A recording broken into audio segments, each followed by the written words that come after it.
like I said, I'm not like super proud of it now that I'm older, but as a young kid, man, that's just something I love to do. Go out there and not look for fights, but I was definitely ready if it came. Download the AllStar app. Make your picks for UFC fights, challenge your friends, level up and win prizes. Link in description. Get it now. Let's start off with that. Growing up in Winnemucca, Nevada, describe the lifestyle you lived in that small town. Um, growing up, it's like a very small community, so everyone knows each other. You like I said, very small. Uh, Growing up, pretty normal and everything. It's mainly when I started getting into high school, started wrestling there and everything. And for a small town, it's pretty they have a pretty good wrestling team there, and like very community based. And like I said, everyone knows everything. So, if you miss practice or you're out in the street somewhere and you do something you're not supposed to be doing, it gets back to the coaches quick. So it's that's kind of like the lifestyle there. And you get all types of people, not your very good people. You got your country folks, ranchers, miners, people coming from out of town for work. So it's like a little booming town, and it's also Nevada, so everything's open 24/7 as far as like casino, bars, and stuff. So you can imagine the kind of lifestyle or that attracts that people that are attracted to that. So Definitely. So, like outside of sports, like how was the lifestyle for you? I mean, did you go like hunting and fishing? Was that all in that small town? What were you guys oh, doing? Dirt bike riding? What was going on? everything, like we had the four seasons there. So and it was super easy. That's one thing I kind of miss about Nevada, is like how easy it was just to go into the desert, maybe to go shoot some targets. 10 minutes in, you're in the middle of nowhere. And yeah, that's pretty much what we did. Fishing, sledding. I remember sledding a lot during the winter. Um, yeah, just your normal stuff. It was pretty easy to do there for sure. So you grew up learning survival skills, basically, which kids nowadays have no idea about. Dude, I swear, like when the winter makes you tough, that's for sure. You gotta be tough to get through those winters. So yeah, a little bit of survival for sure. Yeah, and you mentioned high school and wrestling all 4 years, and that kind of laid down the base for you to become an MMA fighter. But the toughness, right? The toughness and the grit that you need to be a mixed martial artist. Where did that come from? Did you go through anything earlier in your life that made you tougher, or was it just something that's in you? Uh yeah, I would say like around 12, 13, I started to train boxing. I didn't really, do any competitions or anything like that. It's just something I really enjoyed, and through those teenage years, definitely, out of the house a lot, like, hanging out with your friends in the streets and roaming around, getting into trouble. And, if you're out there, you're definitely going to run into some people you're going to have to fight, and that's how it was for me, teenage years. If you're out running the streets, you got to be, Yeah. you know, be ready to, if someone's, you just put yourselves in those situations where you're probably going to have to fight. So like I said, I'm not like super proud of it now that I'm older, but as a young kid, man, that's just something I love to do. Go out there and not look for fights, but I was definitely ready if it came. So I think that's where it kind of started, or where it stemmed from, I should say. And I really liked it. I liked getting the boxing gloves. We'd go to school and we'd say, oh, we'd pick whoever, hey, you want to go box at lunch or whatever, and we go behind the school and go box. And little things like that eventually would lead me up to this point. So that's where I say I would get it from. All right, and we fast forward a few years, and now you're making your 10th appearance in the UFC cage. That's pretty crazy, man. But before we get into that, let's talk about 2023. It was a good year for you. How was that year for you professionally? It was pretty good. I wish I would have got three in that year, but I was planning on fighting in December, so a few more weeks later is no big deal. So, but overall, you know, it went pretty good. Got the win over Guido. Had a tough one with Damon Blackshear. But at the end of the day, I think I said last year that I want to be fighting in the top 15 by the end of 2023, and I'm pretty much there. So, I'm glad things are working out. Yeah, man, happy for you. Let's talk about the last fight. Damon Blackshear, man, that he's he's a tough matchup for a lot of bantamweight. I think he's kind of flying under the radar. You faced him already in your last fight. Well, did that fight go like? Was he better than expected? Uh, yes, no, he was really solid all the way around. I could tell while fighting him. Um, but yeah, he's one of those guys, like like you said, flying under the radar. He's not a big talker, just like the way I am. And he's had some tough fights coming up. So I think he's going to be one of those guys that's going to be around for a while for sure, and might even be fighting the top 15 in the near future. And after that fight, you said that you might not take any more short notice fights again. Could you go deeper into why you mentioned that after the fight in the post fight press conference? Uh, just because it was like a big risk. There was like a lot of things leading up to that Cody Garbrandt fight. Like I would say, I just wasn't feeling my best throughout the camp, and it was nothing really major. Like it was just something. I in practice, I just wasn't get that like where I was feeling my best, and it came down to Cody pulling out, and in my mind, like, or anyone else would be like, this is perfect. I'm not feeling great anyway. I should just pull out, But and my coach, he didn't really want to take that fight anyway because he knew it's a big risk. But at the same time, there wasn't really anything wrong with me. I just wasn't feeling the best. I wasn't hurt, nothing like that. So I don't know. I just felt like I had to prove something to myself. Like, hey, I'm here to fight. I want to fight, and I'm gonna fight whether I feel good or whether I don't.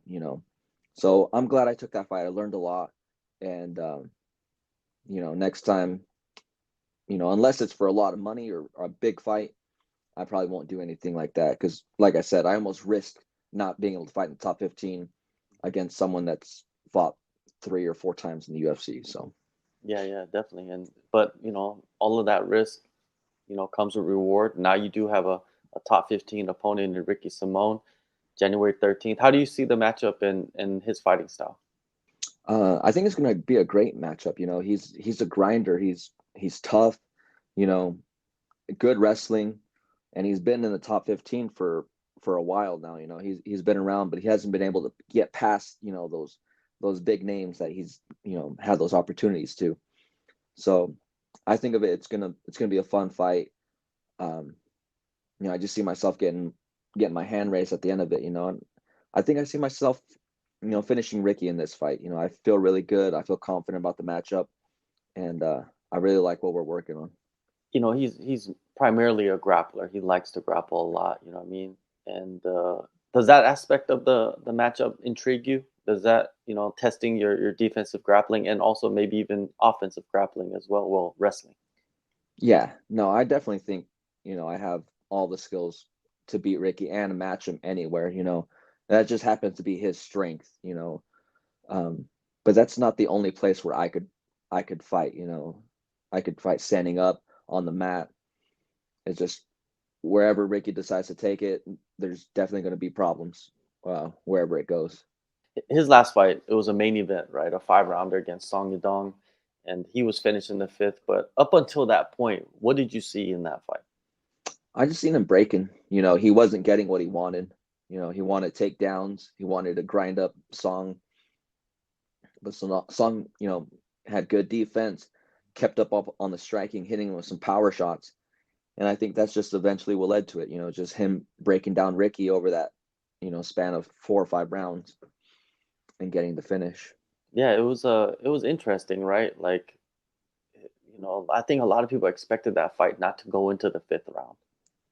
Yeah, and who knows? Like maybe people were thinking like Ricky was just going to wrestle him up, this and that, or Song was going to get one of those early knockouts. But I really like that fight. You really got to see Song break him down, and that he's able to be broken down for sure. Yeah. And your gym, the MMA Lab, I heard there's like 30 bantamweights. Is that true? Probably. There's quite a bit of bantamweights. We got bantamweights, and they're all good and solid. Yeah. Everywhere from the UFC all the way to your local fighters. Everyone's pretty solid and on their way up. Some of those guys that are amateurs, 35ers, I think they could compete with anyone in the UFC. They just obviously can't fight there right now because they don't have the record. But those young guys there, they're definitely going to be in the UFC for sure.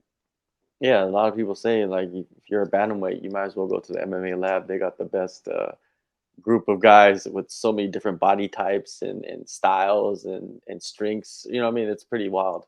Exactly. I feel like alpha male used to be like that, but I feel like the majority of those 35ers, they all fought similar, had similar body styles. Wrestlers. I think Uriah would go and purposely come pick out wrestlers from high school, college. With us, like you said, we have all different body types, styles, and I think that's what makes us one of the best smaller weight class gyms in the world for sure. And I know you work with everybody, but who are the guys that kind of like particularly have been working with you just to get ready for Ricky Simone? For this one, you know, uh, Betchy can too for sure. He's a Mexican fighter out of Mexico. He's been staying at the gym for a little bit. He's been giving me some good work. Um, Mike Hamill, who just fought, recently for Bellator, he's a strong wrestler, and a few other guys too. On Ho, for Okay. striking, just like you just want to get the body type for sure, and like the height and everything. So I've been working with a few guys, but the idea is just like dealing with the hard wrestlers for sure. So, um, and a lot of the amateur guys have been helping me out. Yeah, Mike Hamill, having him grind on you for 5 minutes at a time, it's just not gonna be. It's not fun, huh? Oh no, everyone at the gym knows if you go with Hamill on a wrestling day, it's going to be a tough one. But I love going with him. He pushes me to the limit, and like I said, he's one of the best wrestlers in our gym. So really appreciate his work.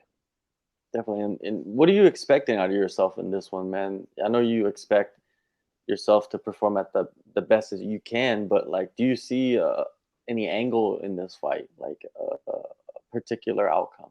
I don't know. I just see myself finishing him. I've been feeling great. It's just each fight has just been such a buildup of my style, my confidence.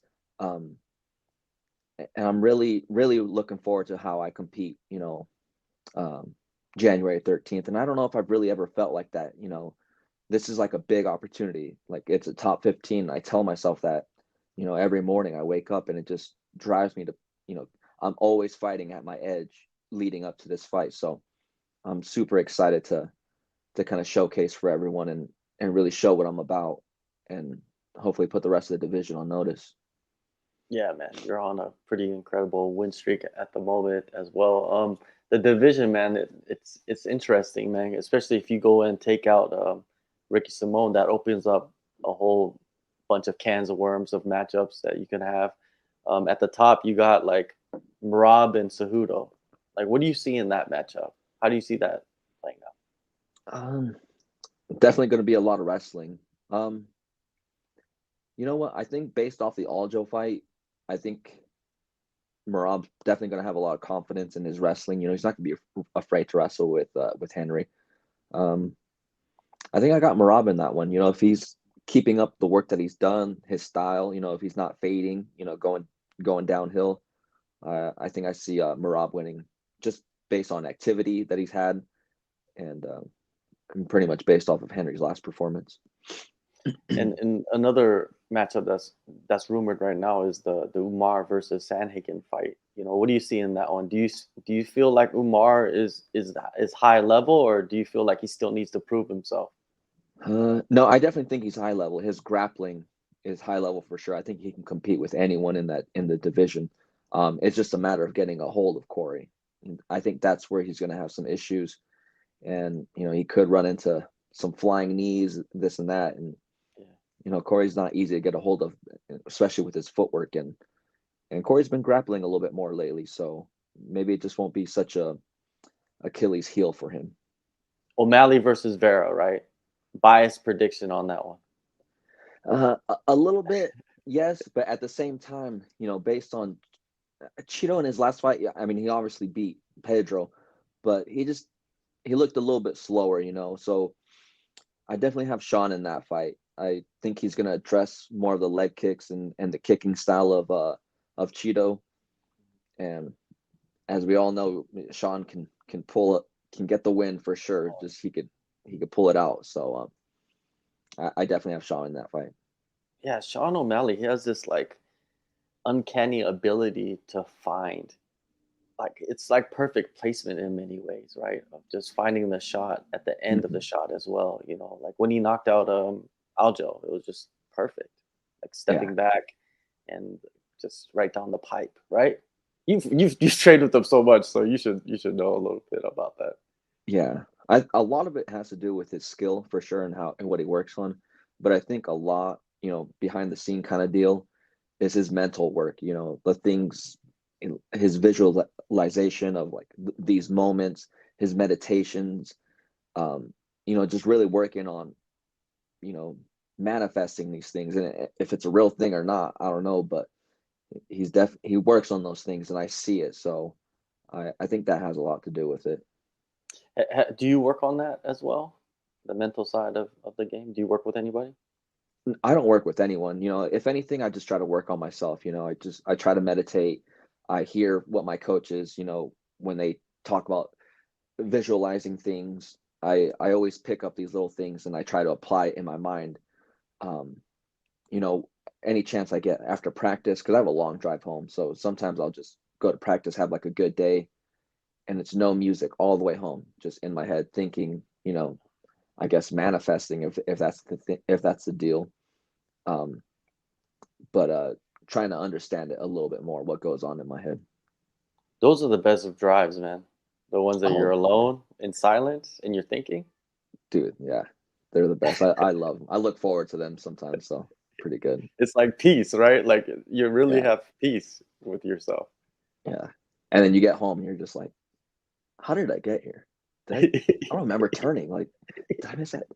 Gets a little scary sometimes. Yeah, you're right. You're right. You're right. I think everybody could relate to that, right? Where they just get in the zone and they're just thinking, and then they drive home. It's just like they've done the drive so many times, where it's just Hmm. like boom, boom, boom, boom, boom. You're home in like it's a 30-minute drive, but you think you got there in 5 because it's just so comfortable. I guess it's so routine for you, right? So it's great. Exactly. Yeah. Um, January 13th, man, you're back in action. Big fight for you. And Mario, man, it's been great watching your journey step by step. And man, you got all the momentum to Sir. to put on what is it, a breakout performance, man. All the best to you. Thank you, John. I appreciate it.